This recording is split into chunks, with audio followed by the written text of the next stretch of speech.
Hello everyone and welcome back to the Awards Gambit. It's been a while since I posted a video, so I'm glad you guys are tuning in right now. I hope everybody is having a great September and a great start to fall. Today we're going to be doing our first Oscar predictions video. I'm very excited to kick off the 2024 Oscar season with you guys with some early nomination predictions. We don't find out the nominations till early next year, but the fall festivals have just happened and we have a lot more intel and information about what's going on in some races. So today we're going to be doing nomination predictions for the Best Picture category and the 4 acting categories. So why don't we get started? The first category we're going to be talking about today is Best Picture. In first place, I have Oppenheimer. Oppenheimer came out to great reviews this July, the newest film by Christopher Nolan. It is the highest grossing Christopher Nolan not Batman movie, and it is the highest grossing biopic ever. So those are some cool fun facts about it. I talked about this a little bit in my Oppenheimer movie review, but I definitely think that it's going to get double-digit nominations, and I really do think it could win Best Picture. I mean, it's still early, but right now I have it in first place. In second place, I have Killers of the Flower Moon. This is the highly anticipated new Martin Scorsese movie that's coming out next month, and that also has been screened for some industry people to very good reviews, very great performances. And I do think it will live up to its expectations, and it will definitely get nominated for Best Picture, and it could also win. In third place, I have Poor Things, which is the latest film directed by Yorgos Lanthimos, director of The Favourite. Poor Things premiered at Venice Film Festival to excellent reviews and career high notices for Emma Stone's performance. And it won the top prize at Venice.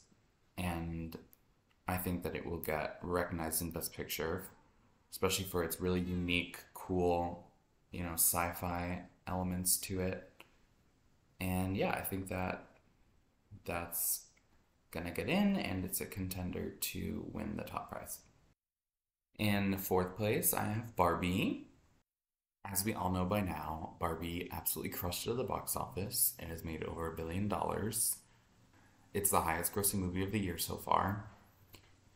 And I think all that widespread support, it being such a crowd-pleasing movie, Greta Gerwig is no stranger to the Oscars, and I just think it's definitely going to get nominated for Best Picture. In fifth place, I have The Holdovers. This is the latest film directed by Alexander Payne, who has made other Oscar movies such as Nebraska and Sideways. And this film is also getting very good reviews. It is set to come out around Thanksgiving. And I feel like it's just one of those crowd-pleasing, heartwarming movies like Coda or Green Book that the Academy just likes to nominate. And I think that it will get in.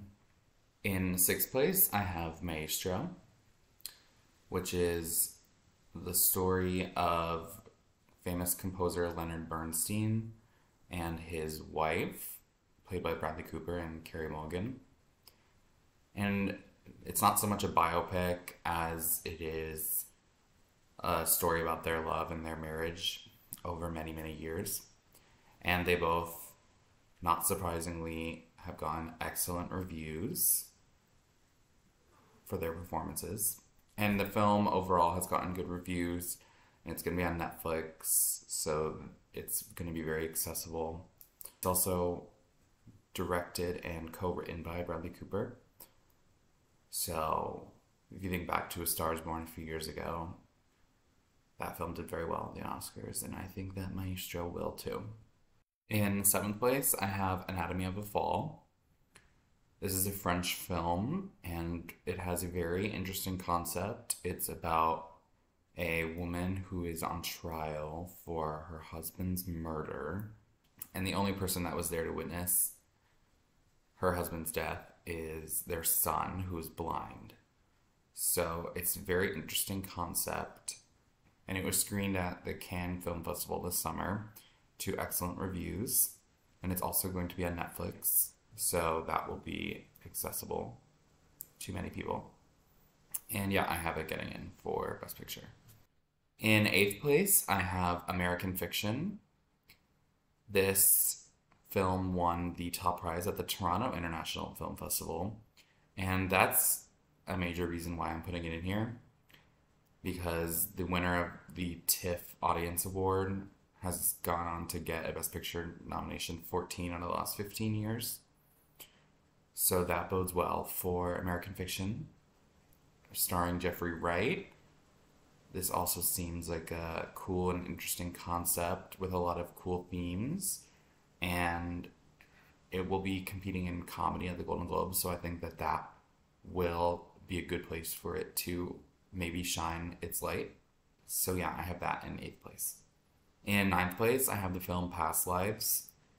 Past Lives was an earlier release, came out in select theaters, I think in June, and I saw it. I know I did a movie review on it on this channel, and when it came out, it was, sort of being predicted for awards recognition, but the steam has sort of died down a little bit.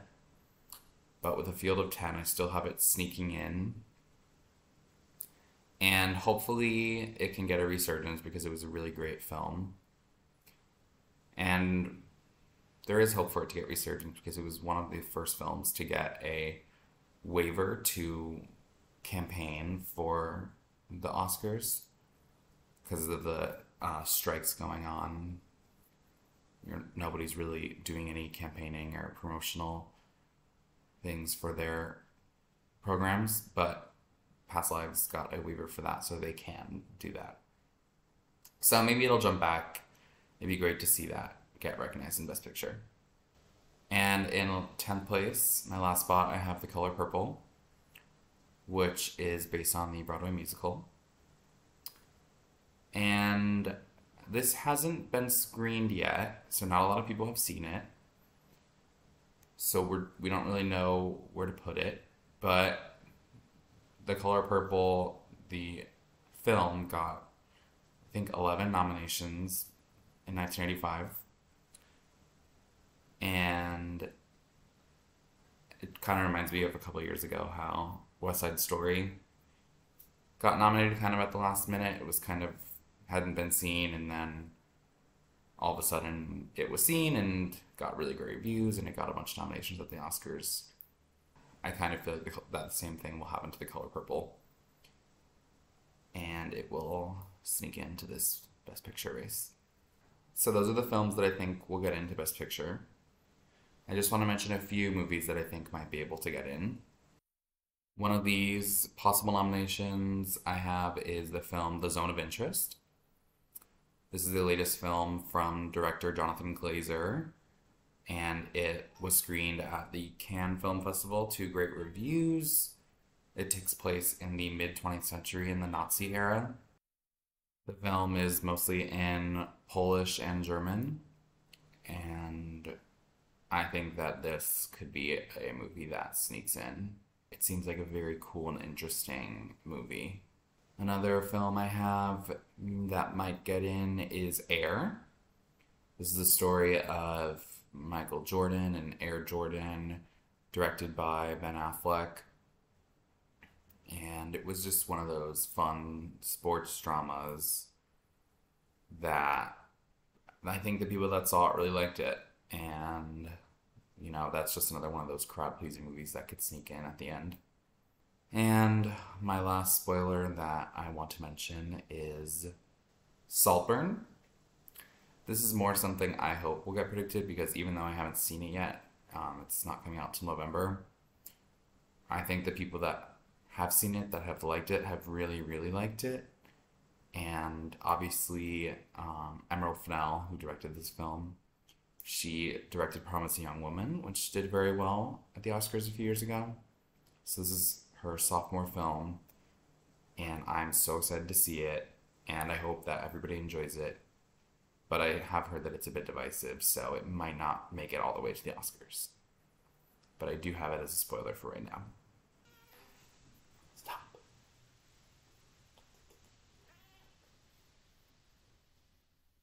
Phoebe is being quite chatty during this video. I think that she's very excited about the Oscars too. And she wants to share her picks. But not today, honey. Up next, we're going to do Best Actor.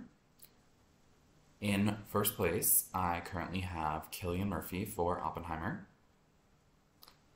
The Oscars love their biopic performances, and Cillian Murphy really delivered in this 3-hour epic biopic of J. Robert Oppenheimer, the man who helped invent the atomic bomb. And I just think that he did so well, and audiences really were driven to his performance, and he's been around forever, and this would be his first nomination, but I think that this is someone that the Academy would really like to give an award to. So I have him in first for right now. In second place, I have Leonardo DiCaprio for Killers of the Flower Moon. Leo is getting amazing reviews for this movie. I'm so excited for it to come out next month. Yeah, I mean, I've heard nothing but good things about this performance in the most recent trailer of Killers of the Flower Moon. One of the last, quotes, they pull quotes from news articles about the film.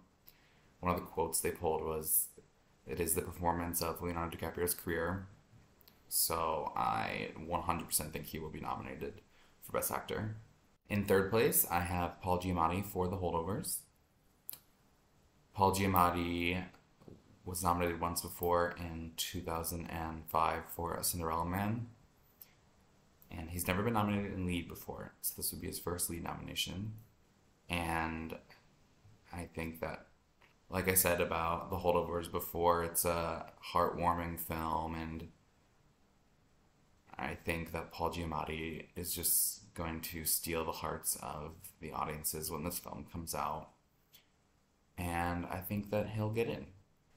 In fourth place, I have Colman Domingo for Rustin. Rustin is a biopic about a man named Bayard Rustin, who was a gay civil rights icon.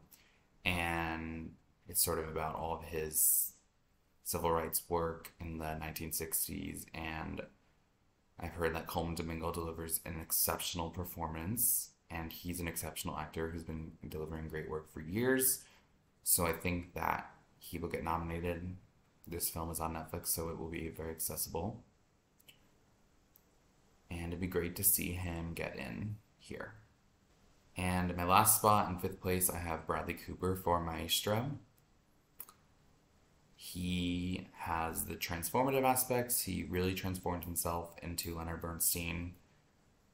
And I think the fact that he directed and wrote and produced this project will also help him get a nomination here. And he's just an incredible actor, and this was an incredible performance, so I think that he will get in. So those are my predictions for who I think is going to get in for Best Actor right now. I'll talk about some honorable mentions. One of those honorable mentions is Jeffrey Wright for American Fiction. I think that if this movie is seen more widely and people enjoy it, then he could get nominated for Best Actor. Jeffrey Wright has been around for so long, and he's been giving really great performances in movies and television. It'd be awesome to see him get an Oscar nomination for a leading role. Another spoiler that could possibly get nominated is Andrew Scott for All of Us Strangers. Now, this film is more of an independent film, so it may be harder for him to get in, but a lot of people are comparing it to Aftersun last year, and Aftersun got nomination for Paul Mescal. And I've just heard that Andrew Scott is absolutely phenomenal in this performance. He's a great actor, and he could sneak in. And my last honorable mention that I will talk about is Barry Keoghan for Saltburn. He got his first nomination last year for The Banshees of Inisherin, and I think he is just one of those up-and-coming actors, and if Saltburn gets those good reviews, maybe Barry could sneak in and get a nomination here. So, those are my picks for Best Actor. Up next, we're going to talk about Best Actress. In first place, I have Emma Stone for Poor Things. Now, Emma Stone won the Oscar for Best Actress for La La Land back in 2017. And she's been nominated for other Oscars before. And I've only heard good things about her performance in Poor Things. She's reuniting with Yorgos Lanthimos. They both worked on The Favorite. And yeah, you know, she's Emma Stone. She's just an incredible actress. And I think that right now people are calling her the front runner. So that's why I have her in first. I'm excited to see the movie and see what I think about her performance. So yeah. In second place, I have Carey Mulligan for Maestro. I absolutely love Carey Mulligan, and I think she was robbed blind of an Oscar for Promising Young Woman back in 2021. But it's okay. She could get nominated this year, and you know, there is a chance she could win. I don't think that she will win, and I don't want to get my hopes up like I did 2 years ago, but you know, it's possible. I've heard that she is the best part of the film. I heard that she's the heart of the film, and it'd be great to see her get in. I'd be so happy. She's a personal favorite of mine. In third place, I have Lily Gladstone for Killers of the Flower Moon. It was just announced last week that she is going to be campaigning for lead actress.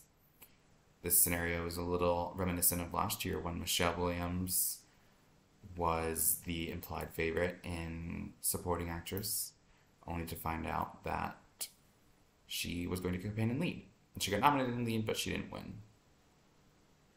Similar scenario with Lily Gladstone this year.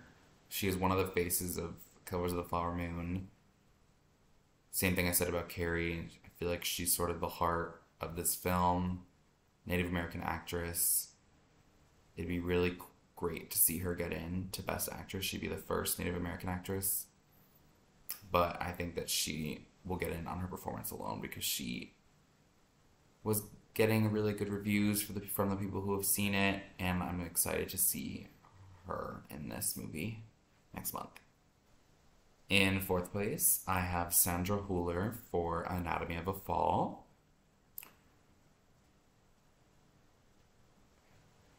She has gotten some great notices for this French film, and you know, she's putting on a show in this courtroom drama, and I think that every now and then the Oscars just eat up a courtroom drama, and I think that she will get in for Best Actress.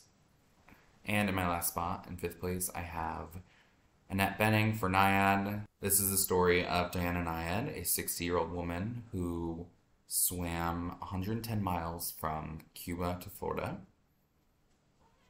And it's getting, I would say, mixed reviews as a film, but her performance is getting great reviews. I mean, she's an incredible actress.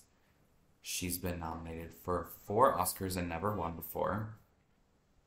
And I think that even though it's getting mixed reviews as a film, I think the fact that it's going to be one of those crowd-pleasing movies where, you know, everybody gets excited, the audience is really rooting for Diana, and you know, it just kind of reminds me of King Richard a little bit, like a exciting sports drama. I'm excited to see it when it comes out on Netflix. And yeah. So those are my top 5 for right now. One spoiler I have is Fantasia Barrino for The Color Purple. Now, this would be Fantasia's first acting credit, but the story of a singer who's also an actress is not new to the Oscars. Jennifer Hudson was also a singer who won an Oscar for Dreamgirls in 2007. Lady Gaga was nominated for her first film role for A Star is Born in 2019. And also Whoopi Goldberg got nominated for this role for the 1985 version of the film. So I do think that Fantasia Barrino could sneak in, especially if when it premieres and screens for more people, if it gets really good reviews, then she could definitely get into Best Actress. Another spoiler I have is Margot Robbie for Barbie. Obviously, Margot Robbie is an incredible actress, and her performance in Barbie was quite phenomenal. And it would be great to see her get nominated. I think she'll definitely get nominated at the Golden Globes in the comedy categories. But it's just there's so much competition. It might be hard for her. She was kind of in the same position last year for Babylon, kind of hanging on the outskirts, and she didn't get in. But maybe this year she could get in for Barbie, the highest grossing movie of 2023 so far. We'll see. And my last spoiler that I will talk about is Greta Lee for Past Lives. If you had asked me a few months ago, I would have said she's 100% getting in.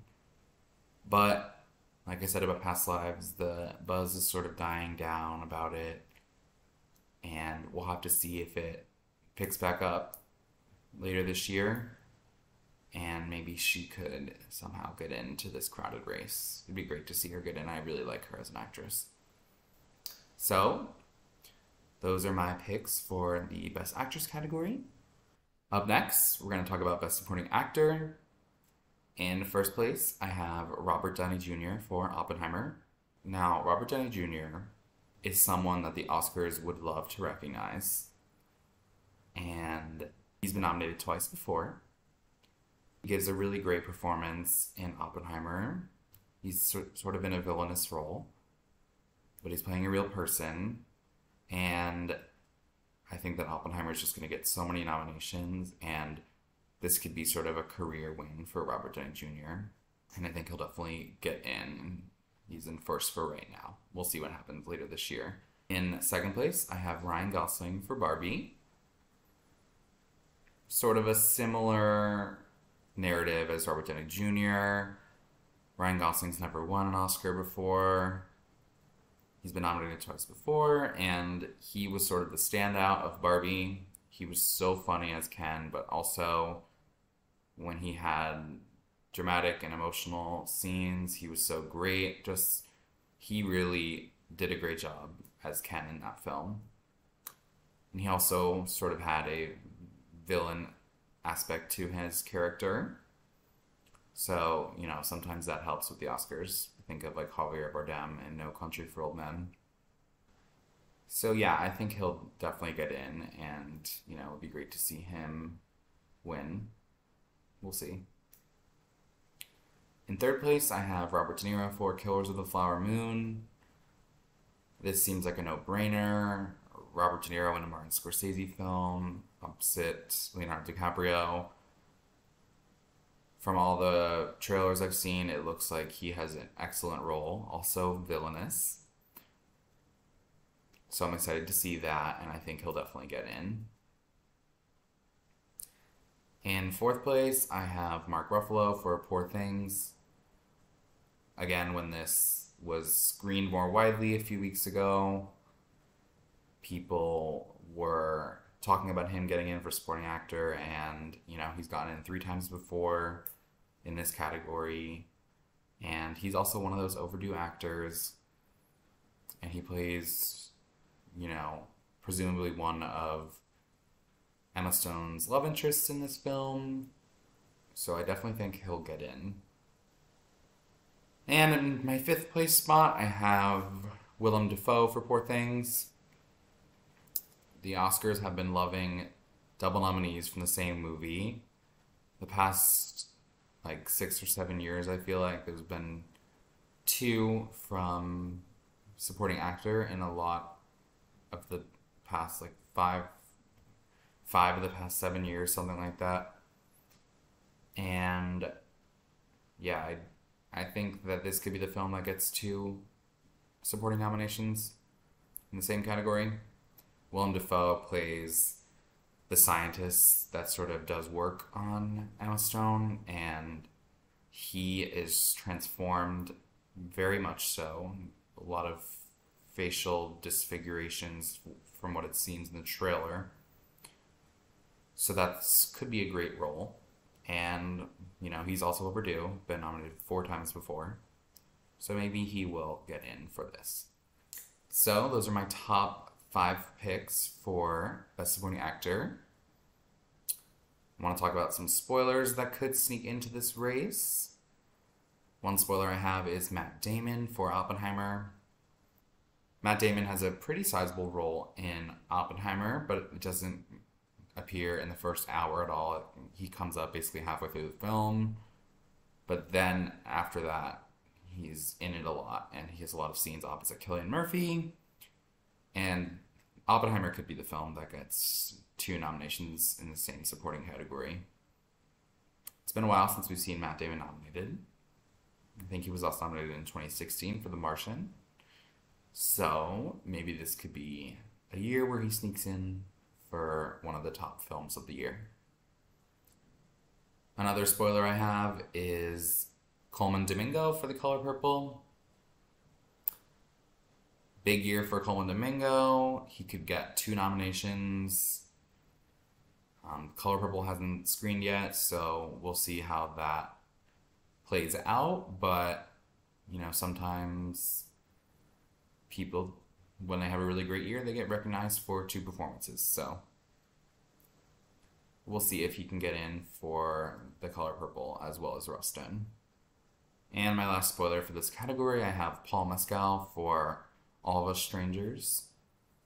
He plays the love interest of Andrew Scott in this film. And I think that, you know, he got his first nomination last year for Aftersun.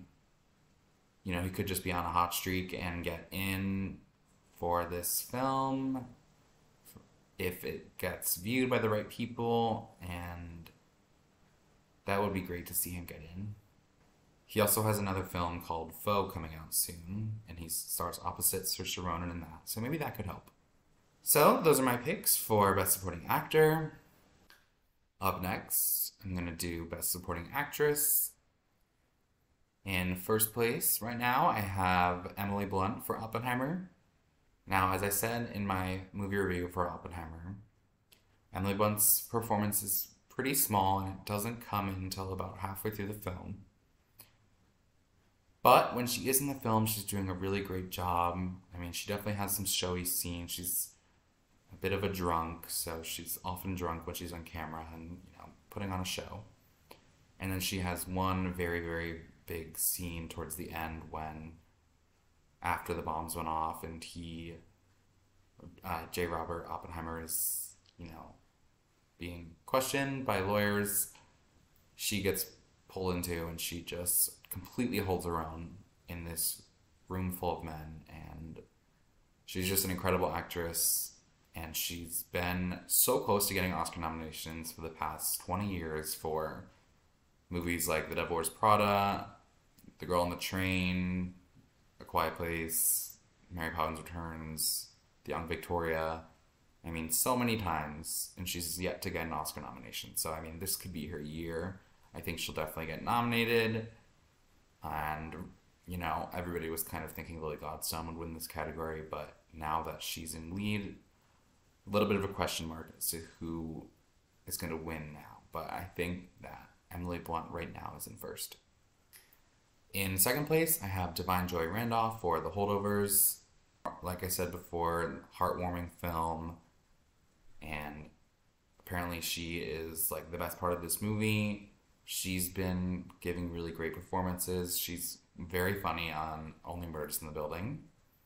She plays one of the cops that, you know, shows up in multiple seasons investigating. And she was really good in Dolomite Is My Name a few years ago. Almost got nominated for that. And I think that she'll definitely get in for this. and that would be a great nomination. She's a very funny actress. In third place, I have Danielle Brooks for The Color Purple. This is the same role that Oprah Winfrey got her first Oscar nomination for in 1986, the role of Sophia. And I think that Danielle Brooks is a great actress who's been delivering really great work for the past decade. And, you know, like I said about The Color Purple, once it screens, it could get in here. And it'd be great to see her get in. In fourth place, I have Taraji P. Henson for The Color Purple. Her performance as Shug Avery also got recognized in 1986 for Margaret Avery. And Taraji P. Henson, incredible actress, got nominated once before for The Curious Case of Benjamin Button. And, I mean, she's a very widely beloved actress, so, I mean, everybody would love to see her get in. And, you know, this could also be another double nomination in supporting for The Color Purple. So we'll see. And in fifth place, I have Jodie Foster for Nyad. She plays Diana Nyad's friend and coach. And it seems that the word on the street is that she gives an amazing performance. No surprise there. And her and Annette Bening have really good chemistry in this film. And I definitely think that Jodie Foster could get into this race. It'd be great to see her get in after many, many years. I don't even remember the last time she was nominated. I think sometime in the 90s. So, that'd be great to see her get in. And let's talk about some spoilers for this race. Just on the outside, in sixth place, I have Penelope Cruz for Ferrari. Penelope Cruz is an amazing actress, as we all know. She's a previous Oscar winner. She got in last year for Parallel Mothers. And she has been getting excellent notices for Ferrari. And so, you know, maybe when that movie comes out, it gets a good audience, and she can sneak in this race. Another spoiler I have is Julianne Moore for May December. This is another film that has been getting good notices. The buzz has sort of been going down, but, you know, the buzz could go back up when it comes out on Netflix later this year. It's the same director as the movie Carol, which got a bunch of nominations, including 2 acting nominations. And Julianne Moore is no stranger to the Oscars, a previous winner, and gotten many other nominations. And it seems like she has a very baity, big, out there performance in this movie, so she could definitely get in. And my last photo that I will talk about is Rosamund Pike for Saltburn. I mean, Rosamund Pike is an incredible actress. She was so good in Gone Girl, which she was nominated for. And I'm really interested to see what she does in this new film. If a lot of people like it, and a lot of people like her performance, then she could definitely get in. So that concludes my first Oscar predictions video for the 2024 Oscar season. Thank you guys so much for watching. Don't forget to like, comment, subscribe. Email some Oscar questions, some questions you have about the 2024 Oscar race to awardsgambit@gmail.com. I'm happy to answer these questions. As always, I appreciate your support. Stay tuned for more Oscar videos, more film reviews. I just saw the film Dumb Money, which is the latest film by Craig Gillespie, so I'm hoping to do a movie review of that sometime in the next week or so. Thanks again for watching. Bye guys, take care.